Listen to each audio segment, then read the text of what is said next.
Before you begin, remove the main service door, keyboard, drive service door, and top cover. Removal. Place the top cover upside down. Remove the two P1 Phillips head screws that secure the speaker assembly to the top cover.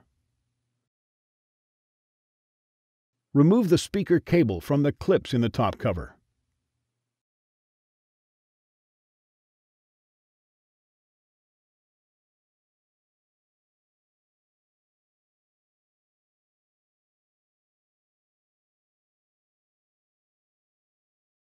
Lift the speaker assembly off of the top cover and remove.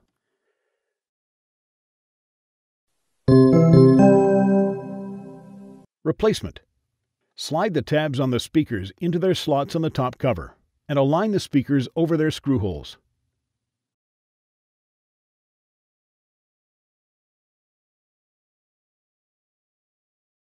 Route the speaker cable into its clips in the top cover.